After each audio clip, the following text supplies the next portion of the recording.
عبدوڵڵا بە ئامێری چەلۆ، ئیبراهیم نەجبەدین بە ئامێری زەرب، ئەرکان عەبدولقادر بە ئامێری دەف.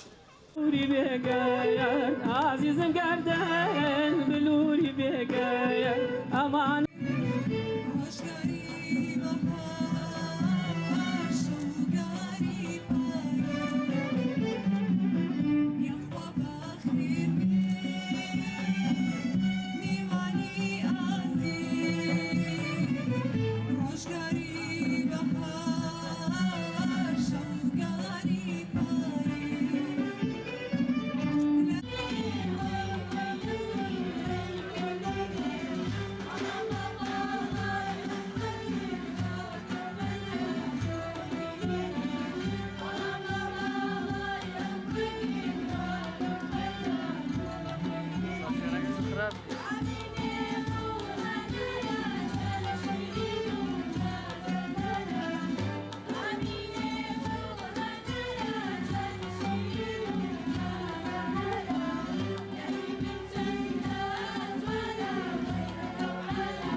ناوم بەهار حەمەد سەعیدە، ناسراوە بەهار هەڵەبجەیی لە فێرگەی مۆزیکی شنوورێ لەگەڵ مامۆستا ئازاد و مامۆستا عادلە هاوکاری یەکترین. مامۆستا ئازاد سەرۆکی گروپەکەمانە. من وەکو ژنێک بەشداریم کردووە لەگەڵ خانمانی شارە، بۆیە ئەڵێن خانمانی شار، چونکە خانمانی هەڵەبجە و سلێمانی شتێکەڵە لەبەرەوە نەمانویست شارچەتی بکەین، بەتەنها بڵێن خانمانی هەڵەبجە لەبەرەوەی مەجموعەیەک خانمانی شاری سلێمانیشمان لەگەڵای بە پێ خۆشحاڵیەوە. ئیتر من پەیوەندی پێوە کردن و وتم ئیشێکی وامان هەیە ئەمانەوێ گەشت لێ بکەین بەناو گۆرانیە کوردیەکانە، گۆرانیە دیێرینە کوردیەکانە. ئیترەوانج بپێ خۆشحاڵیەوە بەشدار بوون لەگەڵمانە و ئێستاش ئەمشەو لەم ئاهەنگە پێشکەشی ئەم میوانە بەڕێزانایە هیوادارین بە دڵیان بێت و شتێکی باش پێشکەش بکەین بە ئێوە و بە بێنەران و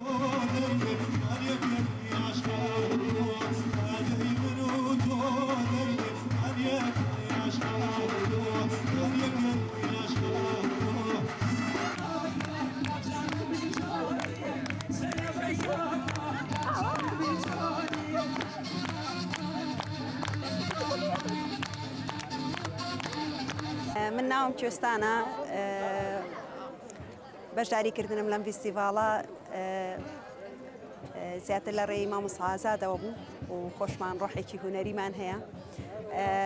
هاتنم بۆ هەڵەبجە بەڕاستی هیچ فەرقی نییە ئەگەر لە هەڵەبجە فیستیڤاڵێ بکرێ یا لە سلێمانی. گرنگ هونەرە، هونەریش ڕۆحی مرۆڤە، پەیامەکەی جوانترەگە.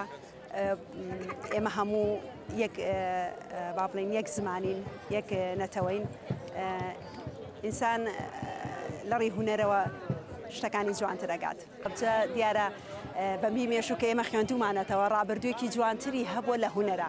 ئەم شەویش ئەو پەیامەمان جوانترەگات کە هەڵەبجە ئەهلی هونەرە، ئەهلی مۆسیک و گۆرانیە، ئەهلی کەیف و سەفای بەڕاستی خەڵکە، شارێکی مردوونیە، شارێکی زیینوە.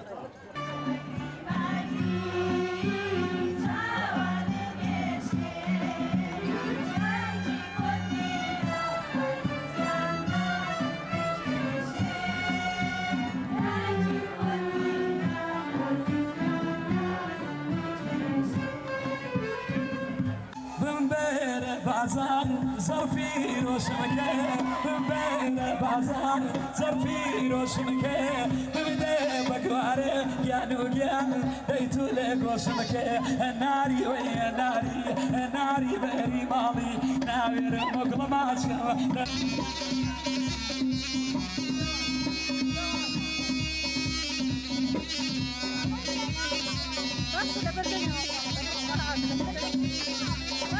صدفة هاتين سرداني هەڵەبجە مان کرد لەگەڵ مدیرەکەمان و یەکێک ئەناسین کەوتی ئەم کاک ئازاد لێرە دەرسەداتە بۆ مناڵ با بڵێن. هاتین سەردانمان کرد، مناڵەکانمان بینی چۆن مۆسیقا لێدەن و فێری وردە فێری مۆسیقای جیاوازە بن. ئیتر وتمان ئۆکێ ئەمە هی ئەوەیە تۆزێ پشتگیری بکەین با بڵێن. اینجا مەجالێک هەبوو لە وەزارەتی ئەڵمانیا وەزارەتی خارجی لە ئەڵمانیا مەجالێک هەبوو فەندێک وەرگین تەقدیممان کرد ئێمە دانیشتین ئەو ڕاپشتی خۆمان حاضر کرد و نووسیمان هەمووی بە ئەڵمانی ناردمان و قبولیان کرد بەم شێوەی تر توانیمان بۆ فترێکی کورت پشتگیری ئەو فەرمانگایە بکەین و مناڵەکان ئەو کۆنسەرتە جوانە حاضرکەن لەگەڵ هەموو جەماعەتی تر پێمان خۆشە بۆ ئێمە زۆر تایبەتە ئێمە لە هەولێر ئیشەکەین لە سلێمانی ئیشەکەین لە شارە گەورەکان بەڵام لە هەڵەبجەیە کەم جارە با بڵێن شتێکی وای بکەین وستا خۆتە بینی یعنی پارکەکە پڕ خەڵکە لە مناڵەوە تا گەورە یعنی هەموو ئەمریکی تایە زۆر زۆر پێمان خۆشە و هیوادارین بەردەوام یعنی پرۆژەی وای هەبێت و خەڵکانە ئایدلیان خۆش بێ کۆبنەوە پێکەوە.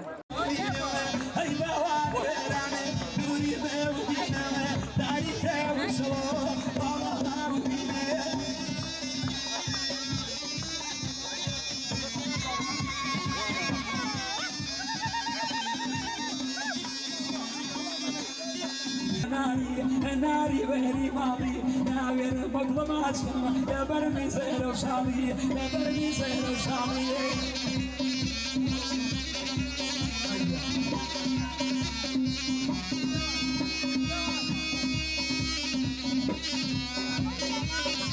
بس